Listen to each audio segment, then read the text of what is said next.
bonjour et bienvenue à cette édition quotidienne de Midi au Caire. Amorçons notre rencontre avec cette nouvelle concernant le chef de la diplomatie Sameh Choukri qui a affirmé qu'un cessez-le-feu à Gaza était la seule issue afin de mettre terme à la souffrance des Palestiniens, et ceci lors d'une conférence de presse tenue à la suite de son entretien avec la ministre fédérale allemande des Affaires étrangères Annalena Baerbock. M. Choukri a réitéré que l'Égypte refusait catégoriquement toute tentative de déplacement des Palestiniens. De son côté, la chef de la diplomatie allemande, Annalena Baerbock, a loué le rôle majeur joué par l'Égypte afin de libérer les otages et négocier une trêve à Gaza. Le point.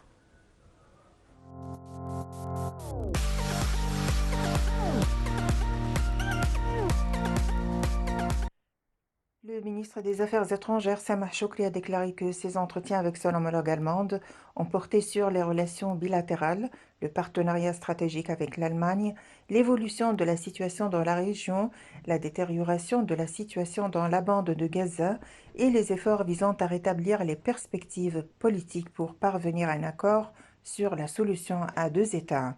Lors d'une conférence de presse tenue avec son homologue allemande dans la nouvelle capitale administrative, M. Choukri a déclaré que la poursuite de l'occupation israélienne est l'une des principales raisons de l'instabilité dans la région, soulignant la nécessité de la réalisation des droits légitimes du peuple palestinien.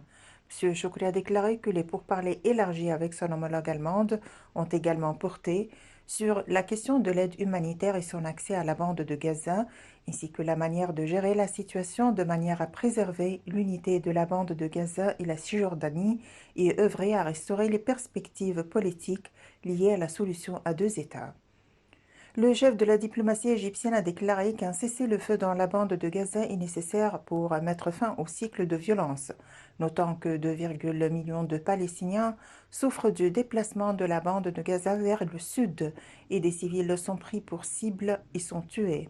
Il a de même affirmé le rejet total des mesures visant à faire pression sur le peuple palestinien pour qu'il soit déplacé.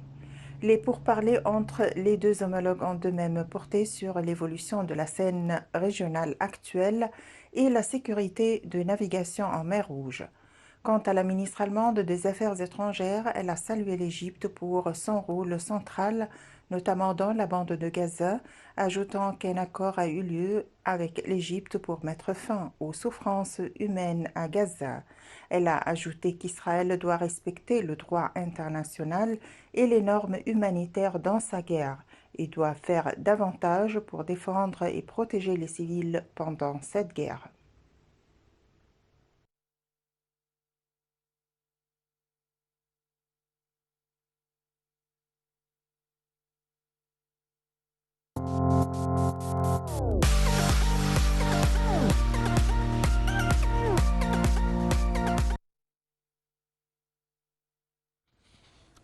Les hostilités dans la bande de Gaza sont entrées dans cette semaine dans leur 4e mois, alors que l'ONU tire la sonnette d'alarme sur les conditions de vie désastreuses de la population dans le territoire assiégé. L'armée de l'occupation israélienne frappe désormais surtout le centre et le sud de la bande de Gaza après avoir bombardé massivement le nord du territoire. Au cours de ces dernières heures, l'armée de l'occupation israélienne a intensifié ses frappes sur les places résidentielles à Khan Younis. Ces frappes coïncident avec un bombardement aérien intensif sur le gouvernorat de Khan Younis. Depuis le 7 octobre, les frappes israéliennes ont fait 23 210 morts et 59 000 blessés à Gaza, majoritairement des femmes et des mineurs.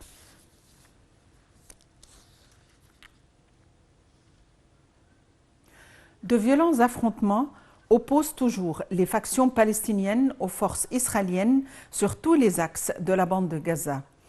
De son côté, l'armée israélienne a annoncé la mort de 9 soldats dans la bande de Gaza la veille, un de ses bilans quotidiens les plus lourds depuis le début de son opération terrestre dans le secteur.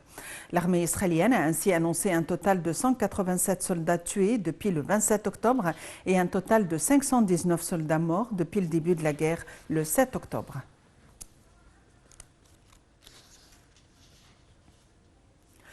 L'autorité palestinienne a accusé les forces de sécurité israéliennes d'avoir roulé le dessin sur le corps d'un homme lors d'une opération militaire en Cisjordanie occupée. Un crime brutal, selon elle. Une vidéo largement diffusée sur les réseaux sociaux montre un véhicule militaire s'arrêtant devant un corps inanimé avant de redémarrer et de lui rouler dessus.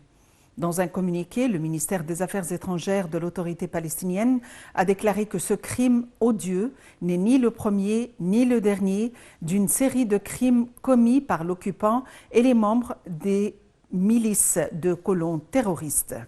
En outre, un Palestinien a été tué hier par les forces de sécurité israéliennes à un point de contrôle près de Ramallah.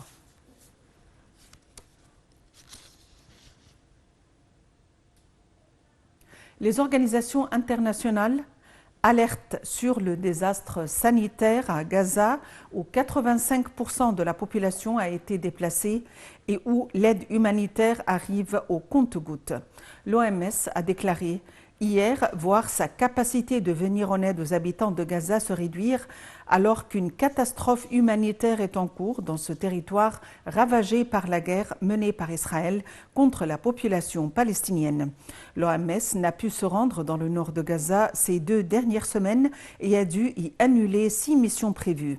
L'OMS a décrit des scènes de désespoir dans les quelques hôpitaux restés en service dans le nord qui manquent de nourriture, d'eau, de médicaments et de carburant, et elle a indiqué que la situation était de plus en plus difficile dans le centre et le sud du territoire.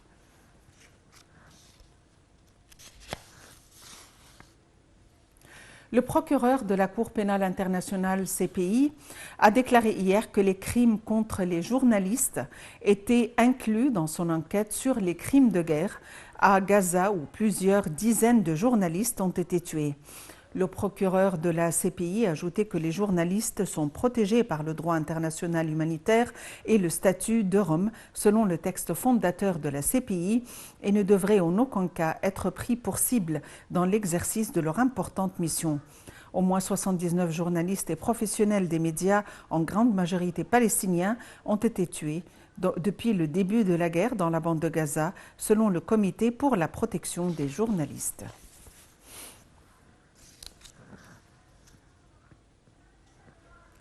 Le Premier ministre Mustafa Madbouli et le ministre de l'Aviation civile Mohamed Abbas Helmi discutent des plans ambitieux visant à créer une zone d'investissement d'une superficie de 4,18 millions de mètres carrés à Sharm el-Sheikh visant à stimuler l'économie et le tourisme. Le point.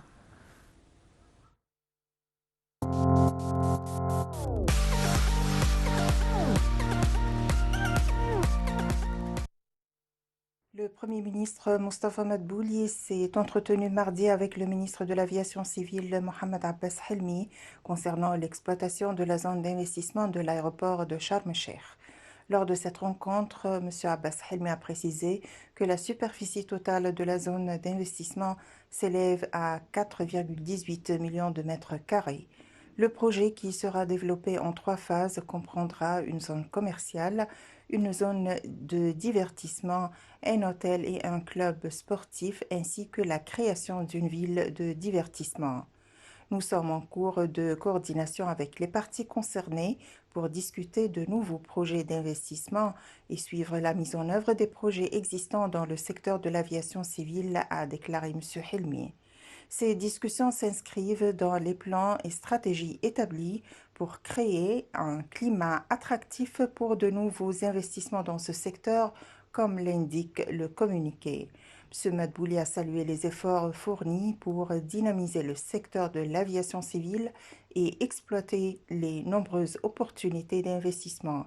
Il a également souligné que ces initiatives contribueront à créer un environnement économique attractif.